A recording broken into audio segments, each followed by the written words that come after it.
Olá! O CRC-MG Entrevista vai discutir os impactos da Lei 12.973 de 2014, que mudou e muito a legislação tributária brasileira, especialmente em relação à base de cálculo do imposto de renda das pessoas jurídicas.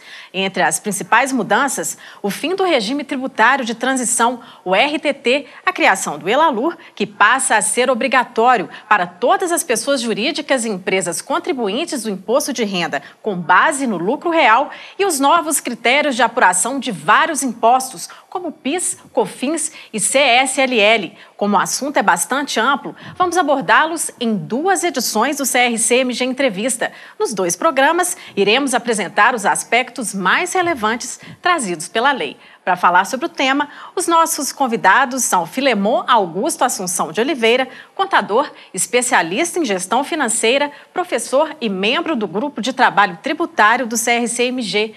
E Rui Gomes da Silva Filho, contador, economista, pós-graduado em Direito Tributário e Gestão Empresarial, membro do IBRACON e do Grupo de Trabalho Tributário do CRC-MG. Obrigada por aceitarem o nosso convite. Rui, a minha primeira pergunta é para você. Na verdade, a Lei 12.973 de 2014, ela veio para dar força de lei à medida provisória 627 de 2013 e aproximar as normas contábeis das normas fiscais. Eu estou certa? É isso mesmo, Patrícia. Eu acho que para a gente poder falar um pouco da 12.973, a gente precisa voltar um pouquinho e lembrar da adaptação que as normas contábeis brasileiras passaram nos últimos anos para as normas internacionais de contabilidade, o IFRS. A Lei 11.638, em 2007, depois a Lei 11.941, de 2009, elas trouxeram alterações no capítulo da Lei 11.604, que trata das demonstrações contábeis. Tivemos também os diversos pronunciamentos do CPC, que é o Comitê de Pronunciamentos Contábeis. Bom, essas novas normas exigiram depois uma adaptação das normas tributárias. E o governo agora, através dessa nova lei, da 12.973, veio trazer algumas adaptações e adequações nos procedimentos da contabilidade para atender à norma tributária. Então, nós temos, na verdade, nas empresas, uma contabilidade societária.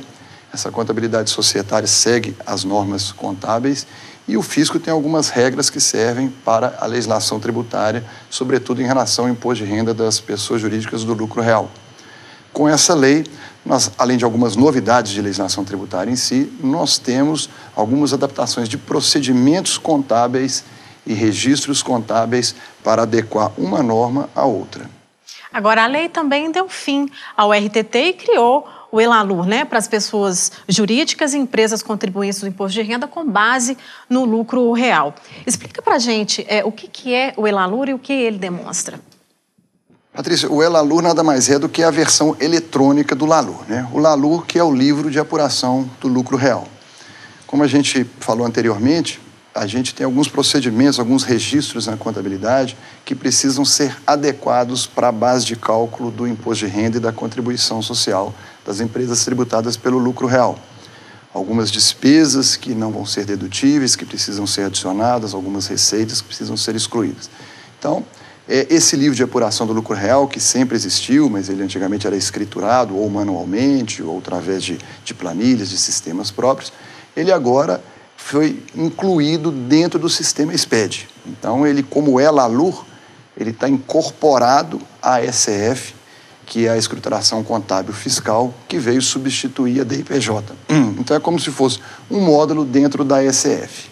Agora, Filemon, em relação a essa escrituração, como é que isso é feito em relação ao ELALUR? A escrituração contábil fiscal, ela é uma obrigação acessória.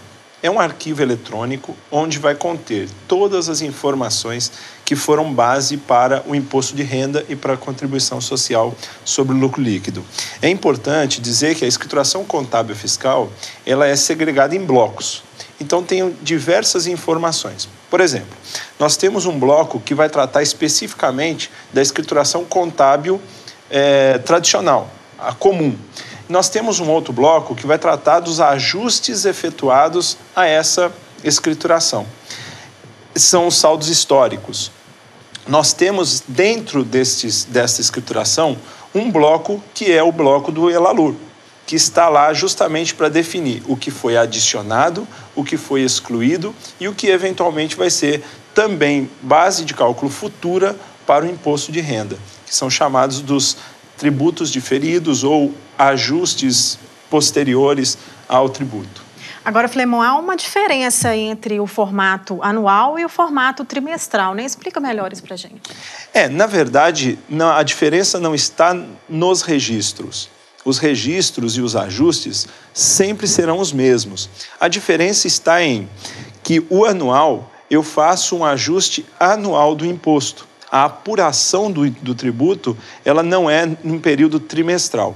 Já o trimestral, eu tenho fechamentos trimestrais e aí ele não acompanha necessariamente a legislação contábil. Ele acompanha a legislação simplesmente fiscal, que define que eu tenho que fazer um fechamento trimestral do imposto. Já que, na legislação brasileira, o padrão de fechamento contábil ele é anual. Só que o fisco determina que você faça a apresentação trimestral, incluindo os ajustes de maneira trimestral. Portanto, a diferença está não necessariamente nos ajustes, mas a diferença ela está muito ligada à forma de apresentação dos balanços, que na verdade serão 4 demonstrações anuais e não somente uma, como a legislação contábil determina. Você citou a questão dos ajustes, né? O que são os ajustes por subconta e por que eles são necessários? Na verdade, os ajustes, de uma maneira geral, nós temos que voltar um pouquinho no tempo e identificar que eles são originados da diferença que existe do modelo contábil societário para o modelo contábil fiscal. O modelo contábil societário, ele traz formas de contabilização de receitas e despesas que está previsto na legislação contábil brasileira, nas normas brasileiras de contabilidade. Agora, os ajustes fiscais, eles são necessários para adequar estas normas brasileiras às legislações pertinentes ao imposto de renda, ou seja, na apuração do imposto de renda. Muitas despesas que as empresas reconhecem como sendo despesas em seus demonstrativos contábeis, o fisco não aceita como despesa dedutível na base de cálculo do imposto de renda.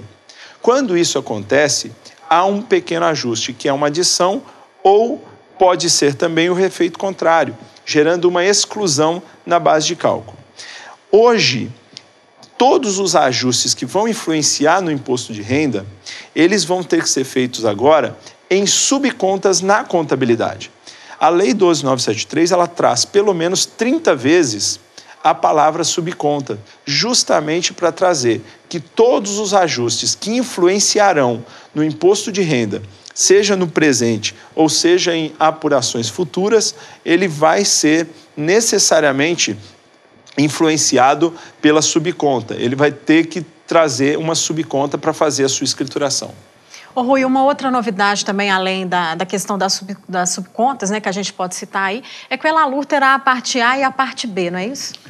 Na realidade, a gente pode dizer que o Lalur já existia a parte A e a parte B, e o Elalur adotou também essa situação de parte A e parte B.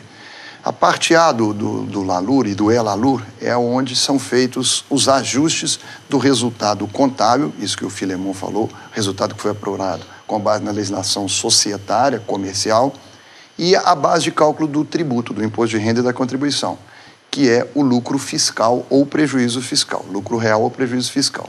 Então, na parte A, as empresas vão reconhecer as adições dessas despesas que não são dedutíveis, que foram despesas reconhecidas na contabilidade, mas que para o fisco não são dedutíveis na base do tributo, e as exclusões, que são eventuais receitas reconhecidas na contabilidade e que não são tributadas para fins do imposto de renda e contribuição social. E a parte B do Lalur é onde foi feito o controle temporário desses ajustes que foram feitos na parte A. Então, uma adição, uma exclusão que ela é temporária, ela vai ser controlada na parte B até o momento em que ela vai ter um efeito inverso. Então, uma despesa, às vezes, que foi adicionada e ela é temporária, no futuro ela vai ser excluída. Então, ela é controlada na parte B. E também na parte B, onde são controlados os prejuízos fiscais que vão ser compensados posteriormente.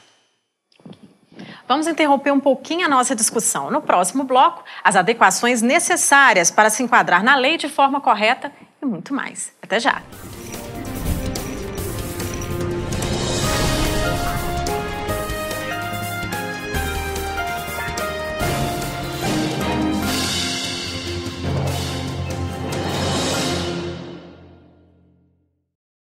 CRCMG Entrevista está de volta. Estamos discutindo os aspectos relevantes trazidos pela Lei 12.973 de 2014, que trouxe mudanças no imposto de renda das pessoas jurídicas. Para a adequação inicial à lei, Filemon, a gente tem dois períodos, né? Um para quem já optou pela lei em 2014 e outro para quem deixou agora para 2015, que ela se tornou obrigatória. Nesses casos, os ajustes da base de cálculo do imposto de renda serão os mesmos? Na verdade, os ajustes da base de cálculo do imposto de renda eles serão os mesmos. Para quem optou em janeiro de 2014, deve ter feito esses ajustes no início do período de 2014. Para quem deixou, no caso, a obrigatoriedade para 2015, esses ajustes eles serão feitos todos em 2015. Portanto, são dois momentos de adoção dessa lei, ou por opção em 2014 ou por obrigação em 2015.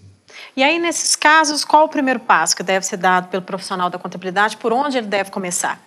Olha, considerando que a maioria das empresas elas já têm os seus saldos históricos na contabilidade, ou seja, já têm as suas demonstrações feitas até dezembro de 2013 ou dezembro de 2014, de acordo com a sua opção, nós temos que observar, primeiro, a segregação de saldos. Para fazer a segregação de saldos de acordo com a Lei 12.973 e a norma anterior, nós temos que, primeiramente, fazer um novo plano de contas, porque sem as contas previstas dentro do plano de contas, não será possível fazer a segregação de saldos.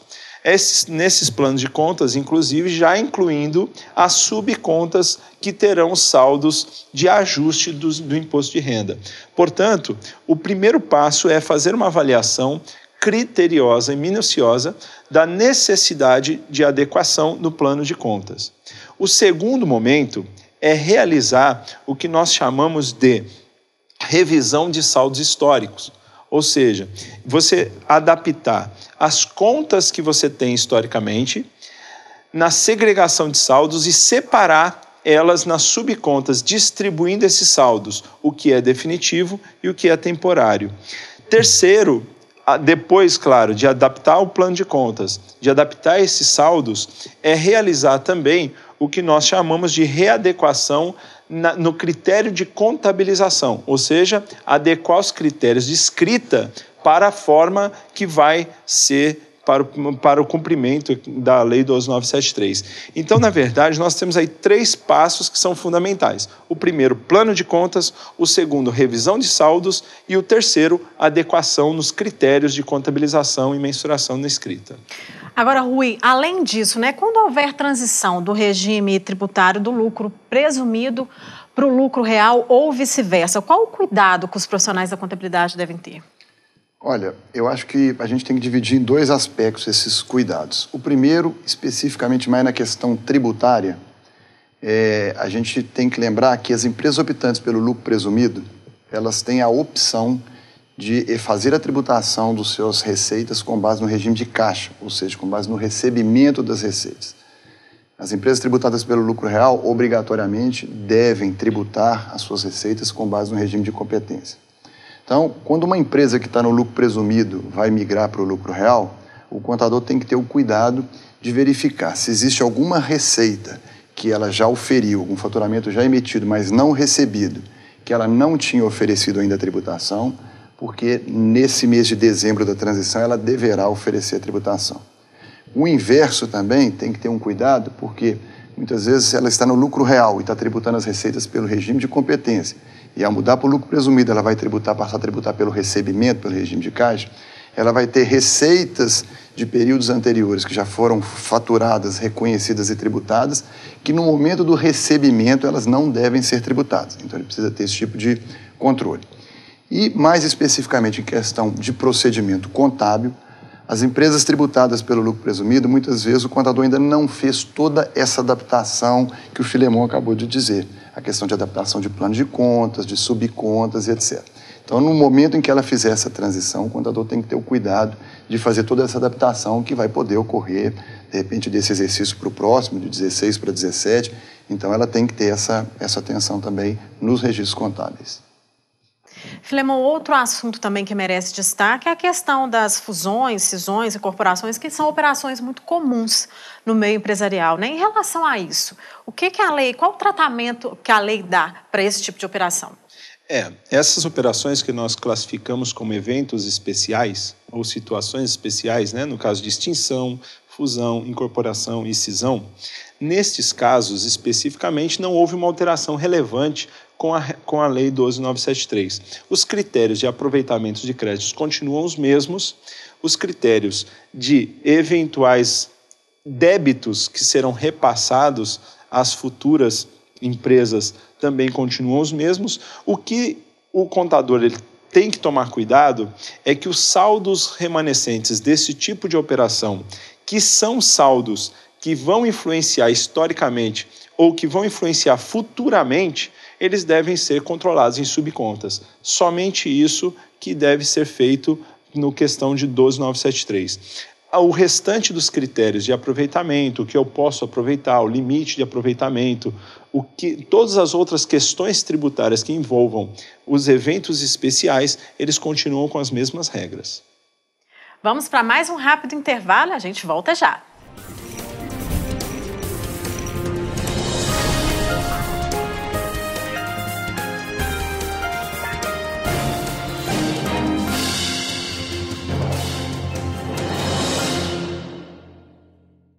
Para encerrar o primeiro programa sobre a Lei 12.973 e seus reflexos, vamos tratar de empréstimos, as mudanças na apuração de impostos como PIS e COFINS e o que passou a ser considerado Receita Bruta.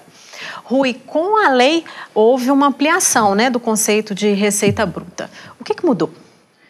Na realidade, Patrícia, a 12.973 veio alterar o conceito de Receita Bruta do Decreto-Lei 1598. Que é lá de 1978.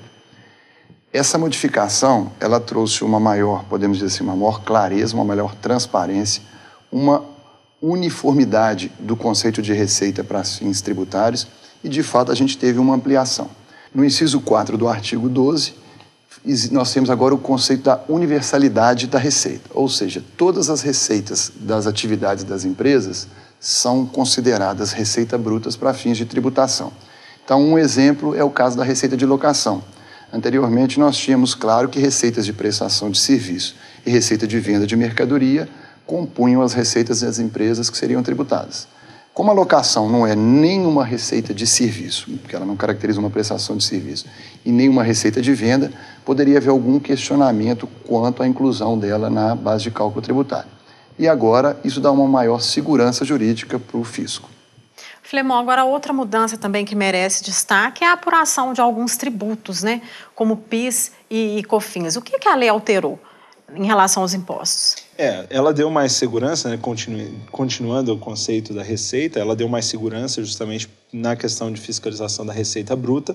Além disso, também, ela modifica alguns critérios no que diz respeito ao PIS e ao COFINS sobre arrendamento mercantil, na apuração e na apropriação dos créditos. Ela também altera algumas situações temporárias de aproveitamento de crédito do PIS e COFINS. Enfim, ela traz algumas modificações, mesmo que simples ou pequenas, mas ela traz algumas modificações em questões muito específicas na legislação tributária. Agora, em relação, que você citou aí ao arrendamento mercantil, que é pago aí pelos empresários e pessoas jurídicas, eles exigirão um controle diferenciado? Exigem. Na verdade, nós temos hoje uma grande diferença no conceito do arrendamento mercantil, em que há a transferência da propriedade do bem desde o início do contrato na legislação contábil em relação à legislação fiscal. As normas contábeis brasileiras, com adaptação às normas internacionais, passaram a dar um entendimento de que um bem adquirido através de um arrendamento mercantil, que é considerado leasing financeiro, na verdade, ele é uma aquisição daquele imobilizado de forma financiada. Então, o registro contábil passa a ser o reconhecimento do valor total da aquisição no ativo imobilizado da empresa, em contrapartida de uma conta no passivo, uma obrigação que é reconhecida. E as parcelas pagas vão sendo baixadas no passivo. Ao reconhecer esse bem desde o início da aquisição no ativo, as empresas passam a fazer a depreciação desse bem. Para fins fiscais, o que gera uma despesa, obviamente, na contabilidade. Para a legislação tributária, permanece o entendimento anterior. O arrendamento mercantil, o que seria despesa dedutível, seria a parcela do arrendamento pago e não o valor da depreciação do total. Então, você teria, para fins de legislação tributária, a parcela do arrendamento inicialmente reconhecida como despesa e, ao final do pagamento desse arrendamento mercantil, o valor residual que foi imobilizado começa a ser depreciado e passa a ser uma despesa dedutível. Então, as empresas precisam ter um cuidado de ter o controle para, no LALUR, fazer os ajustes necessários. As adições daquelas depreciações que elas estão reconhecendo na contabilidade e que para o fisco não é a parcela dedutível, e, por outro lado, a exclusão da parcela do arrendamento pago da base de cálculo tributária.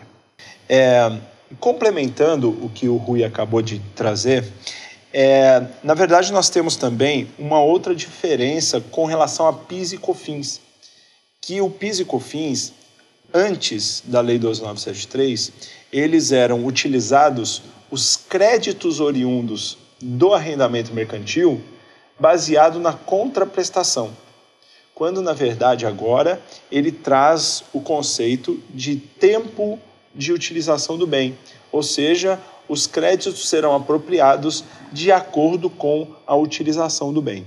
Essa é uma também significante mudança que houve com relação a 12.973. E também todos esses saldos que o Rui trouxe com relação ao imposto de renda e a CSLL e ao PIS e ao COFINS, eles devem ser todos tratados em subcontas, justamente para manter a escrituração do ELALUR e para manter também a escrituração contábil coerente com as normas brasileiras de contabilidade. Complementando, né, Filemon, é como se as empresas, ao adquirirem hoje um bem para o ativo imobilizado, se ela adquirir numa forma normal à vista ou num financiamento normal, elas vão estar registradas em algumas subcontas próprias. As aquisições através de arrendamento mercantil, elas hoje requerem um registro em contas específicas, em subcontas específicas, uma vez que vão gerar o ajuste depois no LALUR. Isso também acontece em relação aos empréstimos contraídos pelas empresas? Elas também terão que ser controladas aí por subcontas? Os empréstimos, nós temos aí duas situações. Os empréstimos, eles têm a parte do principal e tem a parte das despesas ou chamados custos dos empréstimos, que são os juros, que são as eventuais taxas que nós temos que pagar para contrair esse empréstimo.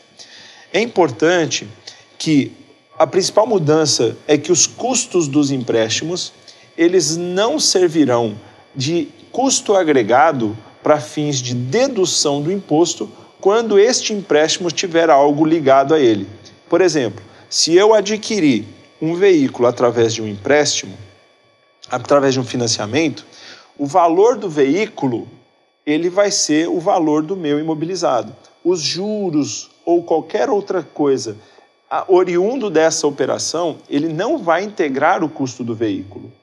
Assim como os empréstimos normais, por exemplo, de capital de giro ou outros, o valor principal ele é tratado de forma diferente dos custos de juros, de taxas e outras que vierem a ser necessários para ter acesso a esse empréstimo.